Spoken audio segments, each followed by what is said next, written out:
जरा सोचो दोस्तों, अगर कोई पागल साइंटिस्ट वर्चुअल रियलिटी के कैरेक्टर्स को इस रियल वर्ल्ड में क्रिएट कर दे और इन कैरेक्टर्स को रोक पाना ऑलमोस्ट इम्पॉसिबल हो, क्योंकि ये कैरेक्टर्स ग्लास से खुद को हील करके हमेशा जिंदा रह सकते थे। कुछ ऐसा ही होता है हमारी आज की इस कहानी में। कहानी की शुरुआत में हम दो ऑफिसर्स पार्कर और जॉन को यूनिफॉर्म में सबवे से निकलते हुए देखते हैं। वहीं बाहर सभी लोगों ने एक जैसे ग्रे सूट्स पहन रखे थे। तभी अचानक वो दोनों भागकर ऊपर वाले फ्लोर पर एक रेस्टोरेंट में जाते हैं। हम देखते हैं कि वहाँ पर सभी लोग काफी अजीब बिहेव कर रहे थे, यहाँ तक कि वहाँ की हर चीज ऐसी फील हो रही थी जैसे कोई सिमुलेशन हो। उन दोनों ऑफिसर्स को रेस्टोरेंट के अंदर एक क्रिमिनल सिड 6.7 को ट्रैक करना था। सिड का मतलब होता है सैडिस्टिक, इंटेलिजेंट एंड डेंजरस, जो कि अब तक के सभी सीरियल किलर्स का मिक्सचर था। अब वो उन ऑफिसर्स को मिल जाता है और उनमें शूटिंग फाइट होने लगती है, जिस दौरान सिड जॉन को इलेक्ट्रिक शॉक दे देता है और फिर वो पार्कर को भी मारने वाला था कि अचानक वो दोनों ही वहाँ से गायब हो जाते हैं। इसके बाद हमें दिखाया जाता है कि वो एक्चुअली में वीआर चेयर पर बैठकर हे मूवी के चाहने वालों, हम आपके लिए लेकर आए हैं एक धमाका ऑफर। नेटफ्लिक्स और अमेजोन पर भारी भरकम छूट आपके सामने अभी प्लान लिखे हुए हैं। अगर आपको हमारे प्लान चाहिए तो दिए गए व्हाट्सएप नंबर पर कांटेक्ट करें। नेटफ्लिक्स और अमेजोन जैसे किसी भी प्लेटफॉर्म के लिए संपर्क करें। जोर जोर से हिल रहे थे, जिसका मतलब था कि ये दोनों सिर्फ वर्चुअल रियलिटी में थे। अब उन दोनों को बाहर निकाला जाता है, लेकिन तब तक जॉन की डेथ हो चुकी थी। यहाँ में बताया जाता है कि असलियत में इस मशीन को वर्चुअल सिस्टम के लिए टेस्ट किया जा रहा था ताकि उसे ऑफिसर्स की ट्रेनिंग के लिए यूज किया जा सके, लेकिन ये मशीन ठीक से काम नहीं कर रही थी और टेस्ट के लिए चुने गए जॉन और पार्कर भी एक्चुअल में क्रिमिनल्स थे। फिर नॉर्मल होने के बाद पार्कर अपने दोस्त चीफ बिली को बताता है कि सिड ने चीटिंग की थी क्योंकि वो इलेक्ट्रिक शॉक इस गेम का पार्ट नहीं था। अब ये सुनकर इस प्रोजेक्ट की डायरेक्टर एलिजाबेथ इसके प्रोग्रामर डॉक्टर डैरेल को ये प्रोजेक्ट बंद करने के लिए कहती है, क्योंकि इसी प्रोग्राम ने सिड को क्रिएट किया था। यहाँ पर हमें पता चलता है कि एक्चुअल में पार्कर भी एक फॉर्मल पुलिस ऑफिसर था, जिसे एक पॉलिटिकल क्रिमिनल मैथ्यू को मारने की वजह से 17 साल की सजा हो गई थी। इसके बाद पार्कर को फिर से जेल में ले जाया जाता है, जहाँ पर दूसरे कैदी उसे बिल्कुल भी पसंद नहीं करते थे, क्योंकि पार्कर एक पुलिस ऑफिसर रह चुका था। तभी उसकी और एक कैदी बिग रैट की आपस में फाइट हो जाती है, जिसके बाद ऑफिसर्स उसे काफी ज्यादा मारकर सेल में बंद कर देते हैं। दूसरी तरफ रिसर्च फैसिलिटी में डॉक्टर डैरिल स्क्रीन पर सिड से बात करते हुए उसे बताता है कि हमें ये वीआर प्रोग्राम बंद करना होगा, क्योंकि उसके न्यूरल कैलिब्रेशन बढ़ाने से जॉन की डेथ हो गई थी। लेकिन तभी सिड क्रीपी सी स्माइल के साथ कहता है कि मुझे कभी बंद नहीं किया जा सकता। ये देखकर ऐसा फील हो रहा था कि सिड के पास रियल कॉन्शियस हो। उधर पार्कर एक साइकोलॉजिस्ट मेडिसिन से मिलता है ताकि उसकी हेल्प से उसकी सजा कम हो सके। उधर फैसिलिटी में डॉक्टर डैरेल सिड के साथ मिलकर एक सीक्रेट प्लान बनाता है, जिसके लिए वो एक और फेलो वर्कर क्लाइड से बात करने जाता है, जो कि नैनोबोट नाम की टेक्नोलॉजी पर काम कर रहा था। इस टेक्नोलॉजी की मदद से वो डिजिटल वर्ल्ड में किसी भी चीज को उसके मॉड्यूल के बेस पर जिंदा कर सकते थे, और जब तक वो मॉड्यूल उनके अंदर रहेगा, ये क्रिएचर्स खुद को ग्लास की मदद से अपने आप ही ठीक करके जिंदा रह सकेंगे। फिर हम देखते हैं कि क्लाइड इसी तरह की एक और कैरेक्टर शीला 3.2 को स्क्रीन पर देख रहा होता है। तभी डॉक्टर डैरेल उसे कहता है कि तुम शीला को असली दुनिया में ले आओ, वरना वीआर प्रोग्राम बंद होते ही वो भी खत्म हो जाएगी। अब उसकी ये बात क्लाइड को काफी अच्छी लगती है, जिसके बाद वो उसे शीला का मॉड्यूल लेकर अपनी लैब में आने को कहता है। लेकिन तभी डॉक्टर डैरेल शीला के मॉड्यूल को सिड के मॉड्यूल से बदल देता है। यहाँ क्लाइड उसे अपना बनाया हुआ एआई स्नेक दिखाता है, जिसने उसे जिंदा कर लिया था। क्लाइड उस स्नेक को काट भी देता है, लेकिन फिर ग्लास के करीब जाते ही वो स्नेक सिलिकॉन मॉलिक्यूल्स को यूज करके खुद को तुरंत ही हील कर लेता है। अब ये देखकर डॉक्टर डैरेल हैरान हो जाता है। क्लाइड उसे बताता है कि जब तक ये ग्लास के पास रहेगा, तब तक ये खुद को हील करते हुए इमॉर्टल रहेगा, और इसे खत्म करने के लिए इसके सिर में से मॉड्यूल को निकालना होगा। जिसके बाद वो उसे ऐसा करके भी दिखाता है। जिसके बाद वो शीला का मॉड्यूल समझकर सिड का मॉड्यूल अपनी मशीन में लगा देता है, जिसके कुछ ही देर बाद में सिड नैनोटेक के एक्स से बाहर निकलकर रियलिटी में आ जाता है। जिसके बाद वो तुरंत ही क्लाइड को मार डालता है। अब अपनी इस क्रिएशन का पागलपन देखकर डॉक्टर डैरेल तुरंत वहां से भाग जाता है। अब इसके बाद सिड खुद को चेक करने के लिए अपनी एक उंगली काटकर उसे ग्लास की मदद से वापस रीजनरेट कर लेता है। जिसके बाद वो फैसिलिटी से भागकर शहर की तरफ चला जाता है। वहीं एलिजाबेथ को जब इस बात का पता चलता है, तो वो उसे पकड़कर खत्म करने का टास्क पार्कर को देती है, क्योंकि वो एक अच्छा ऑफिसर रहा था और टेस्ट की वजह से वो सिड को जानता भी था। फिर पार्कर से एक डील की जाती है कि ये टास्क कंप्लीट करने पर उसे जेल से फ्री कर दिया जाएगा, जिसके साथ ही उसकी बॉडी में एक ट्रैकर भी डाला जाता है ताकि वो कहीं भाग ना सके।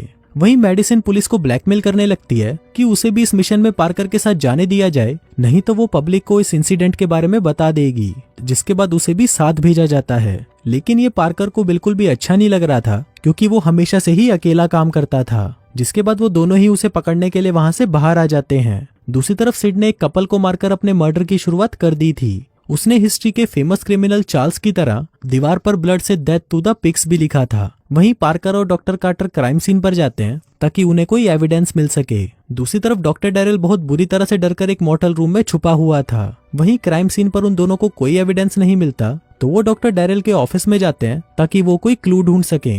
फिर वहां उन्हें एक लैपटॉप में सर्च करने से पता चलता है कि सिड को 200 से ज्यादा पर्सनैलिटीज को मिलाकर बनाया गया है, इसलिए सभी क्रिमिनल्स की पर्सनैलिटीज उसमें आ गई हैं। और उन क्रिमिनल्स में से एक मैथ्यू ग्रीन्स भी था जिसने पार्कर की फैमिली को मारा था। अभी जानकर पार्कर सिड को मारने के लिए और भी ज्यादा मोटिवेट हो चुका था। अगले सीन में मेडिसिन घर पर अपनी बेटी कैरिन से मिलने जाती है और पार्कर गाड़ी में रहकर रेडियो से इन्फॉर्मेशन लेने की कोशिश करता है कि शहर में कहीं और कोई अटैक तो नहीं हुआ। वहीं सिड नाइट क्लब में लोगों को तंग कर रहा था। वो उन्हें बुली करते हुए उनकी चीखों से ऑर्केस्ट्रा को क्रिएट कर रहा था। फिर पार्कर उसे पकड़ने के लिए मेडिसिन के साथ वहां पर जाता है। वहीं पुलिस उनसे पहले वहां पर पहुंच चुकी थी, लेकिन सिड उन्हें बहुत ही आसानी से हैंडल कर लेता है और दोबारा होस्टेजेस को बुली करने लगता है। तभी पार्कर वहां पहुंचकर सिड पर अटैक करता है, मगर उसके 20 बुलेट शूट करने के बाद भी सिड पर उनका कोई असर नहीं होता। जिसके बाद वो नाइट क्लब से निकलकर एक पुलिस की कार में वहां से भाग जाता है। पार्कर और मेडिसिन भी अपनी गाड़ी में उसका पीछा करते हैं। रास्ते में सिड रेडियो से उनसे बात करके पार्कर को टोंट मारता है, जिसके बाद हम देखते हैं कि उसने कांच खाकर खुद को ठीक भी कर लिया था। और फिर एक ब्रिज तक पहुंचकर सिड वहां से जंप करके वहां से भाग जाता है। पार्कर का मानना था कि सिड के अंदर सबसे खतरनाक पर्सनैलिटी मैथ्यू ग्रेन्स की है, क्योंकि वो भी उसे ऐसे ही टोंट मारा करता था। वो पुलिस को वार्न करता है कि मैथ्यू की तरह सिड भी ऐसी जगहों पर अटैक करेगा जहां पर ज्यादा से ज्यादा लोग और मीडिया कवरेज हो। दूसरी तरफ सिड अब एक मार्केट में था जहां टीवी पर उसी नाइट क्लब वाले इंसिडेंट की न्यूज चल रही थी। तभी एक लड़का चैनल बदलकर पास के स्टेडियम में चलने वाला एक रेसलिंग मैच देखता है तो सिड उसे जान से मार डालता है। वहीं पास में खड़ा एक आदमी उसे अपने कैमरे से रिकॉर्ड कर रहा था, लेकिन सिड उसे कुछ नहीं कहता क्योंकि वो एक अटेंशन सीकर था। इसके बाद वो स्टेडियम में जाता है और वो एक लड़की को हरास करते हुए उसके बॉयफ्रेंड को नीचे फेंक देता है। तभी गार्ड उसे शूट करता है, लेकिन तभी सिड नीचे रिंग में जंप करता है। उधर उसके पीछे जाने पर मार्केट में स्टेडियम की वीडियो देखकर पार्कर समझ जाता है कि सिड जरूर वहीं पर होगा, लेकिन पार्कर को स्टेडियम में देखते ही सिड वहां से भाग जाता है। अब की बार उसने एक ट्रेन पर चढ़कर एक लेडी को होस्टेज बना लिया था। वो उस पर गन पॉइंट करके पार्कर को वार्न करता है कि वो उसे शूट या चेस ना करे, लेकिन पार्कर फिर भी उसे शूट कर देता है, जो कि उस लेडी को लगने से उसकी डेथ हो जाती है और इसी जुर्म में पार्कर को पकड़कर फिर से जेल भेज दिया जाता है। जिसके बाद पार्कर को अपने पास्ट के फ्लैशबैक आते हैं, जहां पर हमें उसकी स्टोरी बताई जाती है। मैथ्यू एक पॉलिटिकल क्रिमिनल था जिसको पकड़ने का चार्ज पार्कर को दिया गया था और वो उसको पकड़ने के काफी क्लोज भी था, लेकिन उसको रोकने के लिए मैथ्यू ने उसकी बीबी और बेटी को किडनैप करके रूम के दरवाजे पर एक बॉम्ब लगा दिया था। फिर जब पार्कर उन्हें ढूंढकर बचाने गया तो दरवाजा खुलते ही बॉम्ब ब्लास्ट हो गया। अब इस इंसिडेंट में पार्कर ने अपनी फैमिली के साथ साथ अपना एक हाथ भी खो दिया था, जिसके बदले में उसने मैथ्यू और उसके साथियों को मार डाला और इन सब में उससे गलती से 2 न्यूज रिपोर्टर्स भी मारे गए, जिस वजह से उसे जेल की सजा मिली थी। इसके बाद मूवी प्रेजेंट टाइम में शिफ्ट होती है, जहां पर सिड पुलिस वालों को मारकर पार्कर के पास प्रिजन वैन में आ गया था। सिड उसे बताता है कि तुम्हारे ब्रेन में लगे ट्रैकर में जहर भरा है, जिसे किसी भी टाइम सैटेलाइट की मदद से रिलीज किया जा सकता है, और इससे पहले कि वो तुम्हें मारे, अगर तुम मुझे खत्म कर सकते हो तो कर दो। जिसके बाद वो पार्कर को वहां से फ्री करके भाग जाता है। इसके बाद पार्कर मेडिसिन को कॉल करता है और कहता है कि मैंने सिक्योरिटी गार्ड्स को नहीं मारा। मेडिसिन उससे पूछती है कि तुम कहां पर हो, जिस पर पार्कर कहता है कि मैं अपनी फैमिली के साथ हूँ। जिसके बाद वो कब्रिस्तान जाकर पॉइजन रिलीज से अपनी मौत आने का वेट करने लगता है, लेकिन तभी मेडिसिन बिली को कॉल करके जहर के बारे में बताती है कि ऑफिशियल्स उसे रिलीज करने वाले हैं, क्योंकि वो पार्कर को गार्ड्स का मर्डरर समझ रहे थे। जिसके बाद बिली तुरंत जाकर सिस्टम को डिस्ट्रॉय कर देता है ताकि वो पॉइजन रिलीज ना कर सके। उधर मेडिसिन भी पार्कर को ढूंढने के लिए घर से निकल जाती है। तभी सिड एक वर्कर की ड्रेस पहनकर एक वैन में उसके घर के बाहर आ जाता है। फिर जब मेडिसिन पार्कर के पास पहुंचती है तो वो उसे बताता है कि सिड की बुक बढ़ती जा रही है और अब उसे और भी ज्यादा बड़ी ऑडियंस की जरूरत है। अब पूरे देश में तबाही और केओस फैल गया था। लोग बॉर्डर्स को बंद कर रहे थे ताकि पार्कर यूएसए से भाग ना सके। इन सब में सिड ने टीवी स्टेशन पर कंट्रोल संभालकर अपना लाइव डेथ टीवी स्टार्ट कर दिया था, जिसके बाद अचानक ही चैनल की टीआरपी बहुत ज्यादा बढ़ जाती है, क्योंकि सब लोग हर जगह से उसे लाइव देख रहे थे। कि तभी मेडिसिन अपनी बेटी कैरिन को टीवी पर देखती है, जिसे सिड ने किडनैप कर लिया था। पार्कर उसे प्रॉमिस करता है कि वो कैरिन को बचा लेगा, साथ ही वो उसे इस नेटवर्क के सभी टेलीफोन लाइंस और ब्रॉडकास्ट को बंद करने को कहता है। उधर सिड अपनी पब्लिसिटी को बढ़ाने के लिए लाइव टीवी पर एक आदमी को मारने वाला होता है कि तभी मेडिसिन ब्रॉडकास्ट लाइन को बंद कर देती है। वहीं मेडिसिन को डॉक्टर डैरेल भी मिल चुका था, जिसे वो गन पॉइंट पर लेकर पकड़ लेती है। दूसरी तरफ बिल्डिंग में फोर्सेस पहुंचकर पार्कर को शूट करने लगती है, मगर वो किसी तरह से बचकर 38 फ्लोर पर पहुंच जाता है, जहां पर वो स्टूडियो था। उधर लाइंस कटते ही सिड को गुस्सा आ जाता है क्योंकि उसे अटेंशन चाहिए थी। तभी पार्कर वहां पहुंचकर सिड को शूट करने लगता है, जिसके बाद वो दोनों फाइट करते करते रूफटॉप पर चले जाते हैं। सिड पर गोलियों का कोई असर नहीं हो रहा था, तो वो दोनों बिना हथियारों के ही लड़ने लगते हैं, जिसमें सिड पार्कर को नीचे फेंकने की कोशिश करता है,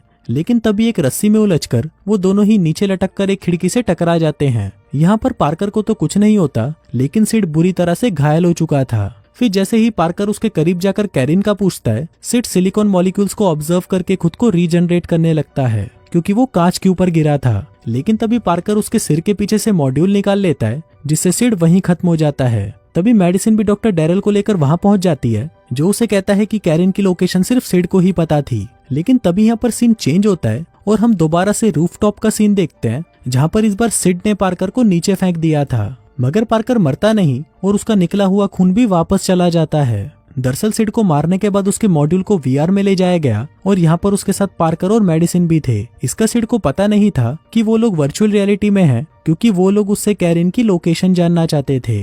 अब की बार डॉक्टर डैरेल बिली के सामने वीआर को हैंडल करते हुए उनकी मदद कर रहा होता है। वहीं सिड रूफटॉप पर मेडिसिन से बातें कर रहा होता है, जो उससे बार बार कैरिन की लोकेशन पूछ रही थी। तभी वो वहां पर रखे एक एग्जॉस्ट फैन सिलेंडर पर नॉक करके बताता है कि कैरिन इसके अंदर है। तभी पार्कर उसके सामने आ जाता है, जिसको देखकर सिड समझ गया था कि वो दोबारा वीआर में आ गया है। बिली तुरंत डॉक्टर डैरेल को उन्हें बाहर निकालने को कहता है। वो जल्दी से मेडिसिन को तो बाहर निकाल लेता है, लेकिन वो पार्कर के ब्रेन को मेल्ट करके उसे मारने की कोशिश करता है। लेकिन तभी मेडिसिन उसे शूट कर देती है और पार्कर को बचा लेती है। फिर पार्कर को वहां से बाहर निकाला जाता है, जिसके बाद वो दोनों कैरिन को रेस्क्यू करने जाते हैं। लेकिन जब मेडिसिन सिलेंडर को खोलने लगती है, तो पार्कर उसे रोक देता है, क्योंकि उसे लगता है कि शायद ये कोई ट्रैप होगा। जिसके बाद वो अपने नकली हाथ से उस फैन को रोककर उसके ऊपर से उसके अंदर चला जाता है। उधर सिड ने पार्कर के लिए एक वीडियो मैसेज छोड़ा था कि अगर कैरिन अपनी जगह से थोड़ी सी भी उठी तो ये बॉम्ब ब्लास्ट हो जाएगा। लेकिन पार्कर अपने फेक हाथ से वायर निकालकर किसी तरह बॉम्ब को डिफ्यूज कर देता है और कैरिन को बचा लेता है।